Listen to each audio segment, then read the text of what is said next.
Hey everybody, it's Jason Blaha here, and I saw a really interesting question in my comments today, and I thought I would go ahead and make a video on it because I had someone ask, hey, why can't we just do a 5x5 on a big lift with an RPE 10 on every set, so pretty much every single set of the 5x5 is a limit set, take them all the way to their limit on a big exercise, and then for all those body parts we got 25 effective reps for the day. Why can't we just do that and pretty much go home and stimulate maximum hypertrophy? Why won't that work? Can't we just do that?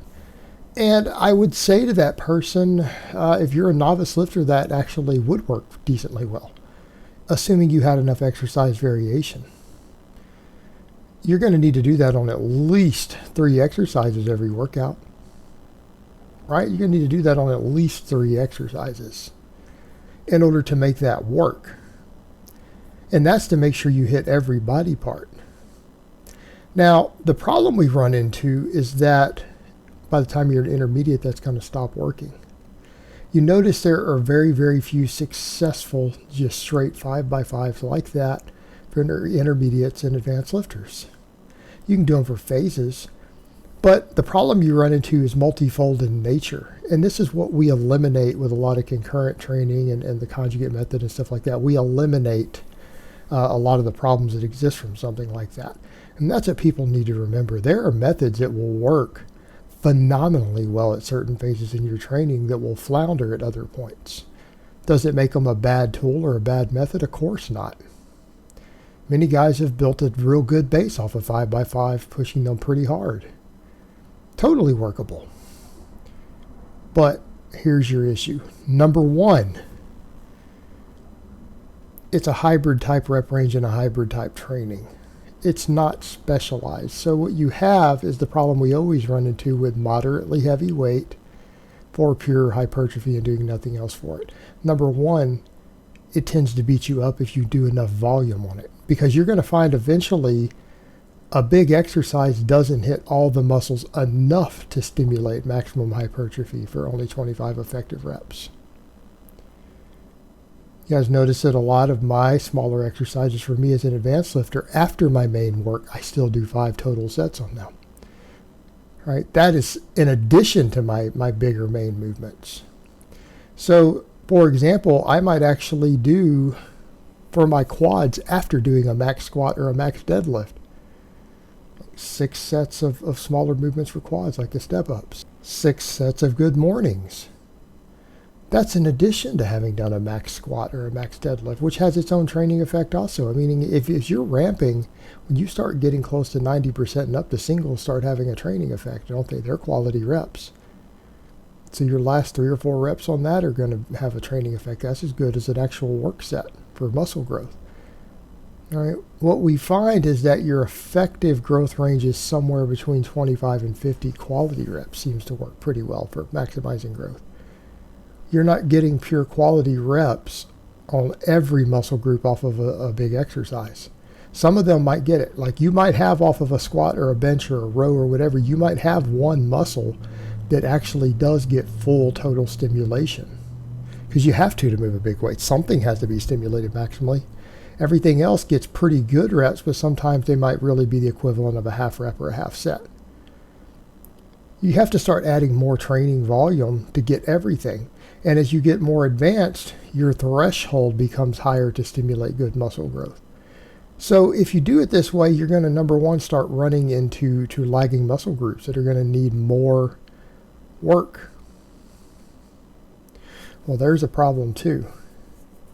Because when you do a big exercise, if you do 5x5, 5 all-out sets, you're pretty fatigued, aren't you? A lot of fatigue. Here's your other problem.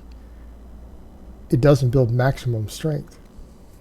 So if a person is just chasing hypertrophy, usually they're in that trade-off range of it'll build decent strength, but it won't build max strength. To build max strength, you need maximum weight. Now, one of the advantages of doing 5x5 or doing high set triples and everything else when we look at the studies is that it produces the same muscle growth, but more strength than the higher reps. The higher reps with a similar volume is actually slightly easier to recover from, isn't it?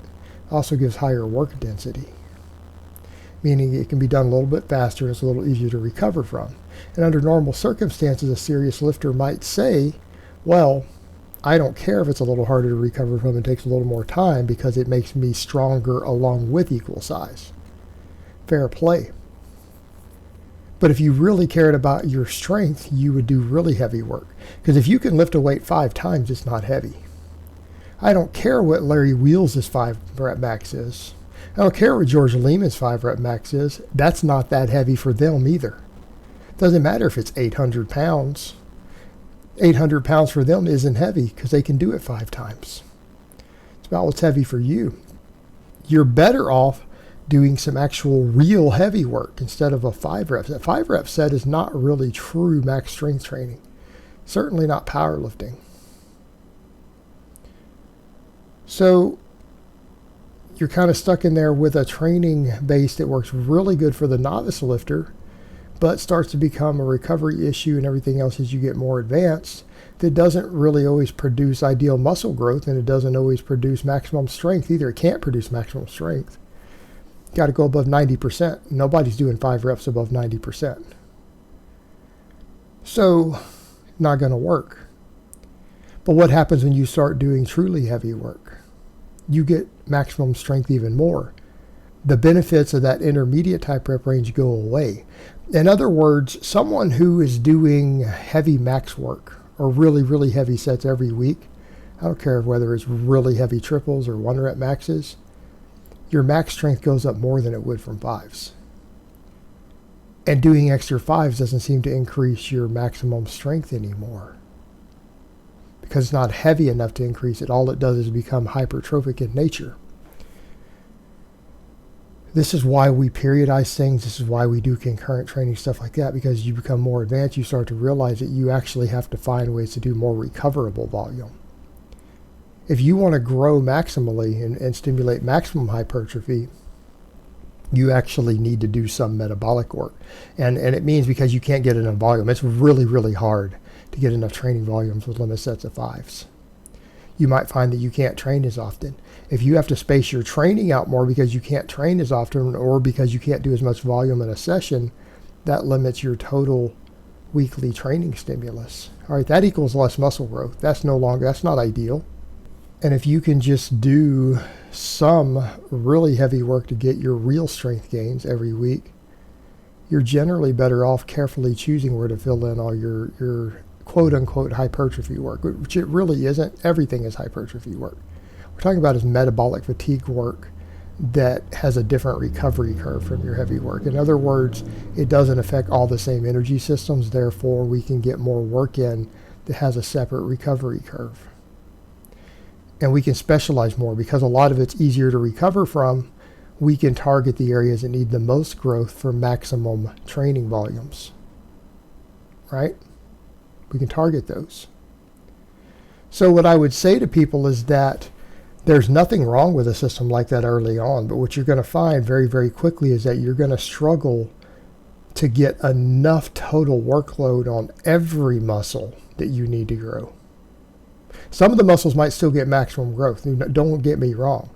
Even if you did that with 3 exercises every time you went to the gym, you're going to get some muscles that are going to keep getting stacked, but you're going to have others that will eventually start lagging. You are going to eventually run into recovery issues, and the whole reason we would do something like 5s for base building earlier on for a less advanced lifter is because they can gain strength fairly quickly to go with the same fatigue they're generating for overall size. They get a nice ratio. And you can't fully separate the two. And again, we have to make that clear, which is why someone who's training maximally doesn't gain less strength when they come and do a bunch of high rep stuff that makes them grow. Because they're already maximizing their force production. They're already maximizing their strength because they're training really heavy. They're better off finding the exercises that they can do the most work from to get the growth where they need it, and selecting exercises that don't stress connective tissue too negatively, don't stress your joints too negatively, that are easy to recover from to get that extra training volume, to get everything bigger and thicker, especially their weak points. the weak points that might be holding them back on those big lifts, right? That works a lot better the more advanced we get. It really does. And there's nothing wrong with that 5x5 approach. It's just that you will reach a point in your training where it will no longer produce maximum size and strength for you anymore like it does early on. In which case it's time to start doing some periodization or concurrent training or some conjugate training or something else. All right, guys, so that's really all I have to say on that today. I hope it's been informative, and I will talk to you guys next time.